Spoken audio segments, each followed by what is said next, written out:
અમરેલીના રાજુલા તાલુકામાં શિક્ષકો, તલાટી અને ગ્રામ સેવકોની ઘટને કારણે ગ્રામજનો પરેશાન। રાજુલા તાલુકાના 72 ગામમાં તલાટી, મંત્રી, ગ્રામ સેવક અને શિક્ષકોની ઘટ બાબતે સરપંચ પરિષદના આગેવાનોએ પ્રાંત અધિકારીને આવેદનપત્ર આપી રજૂઆત કરી। ગ્રામ સેવક અને તલાટી મંત્રીની ઘટ છે, જેને કારણે લોકોના કામ નથી થતા।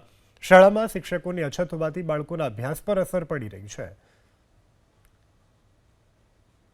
ગ્રામ સેવકોની ઘટ છે, શિક્ષકોની ઘટ છે, તલાટીની ઘટ છે। આવા અનેક મુદ્દાને લઈને ગામ લોકોની માંગણીને અમે વાસા આપવા માટે 72 ગામના સરપંચો વતી અમારું પરિષદ દ્વારા એક આવેદનપત્ર આપ્યું છે કે અમારી માંગણી એવી છે કે દરેક ગામમાં 2 ગામ દીઠ એક તલાટી છે, એમાં 3 ગામમાં થાય તો પણ ચાલશે। જે ઘટ છે તલાટીની, એ તલાટીની ઘટ પૂરી થાય, ગામ સેવકોની છે ઘટ પૂરી થાય। સહાયો માટે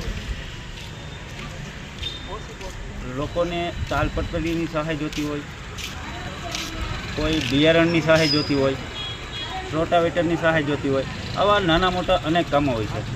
તે સહાયો ગામડા સુધી ક્યારે પહોંચશે કે પૂરતા ગ્રામ સેવકો હોય છે। ગ્રામ સેવકો કામ કરે છે, પણ એના પાસે એક ગ્રામ સેવક પાસે 12 ગામ છે, એટલે એ સમયસર પહોંચી નથી શકતા।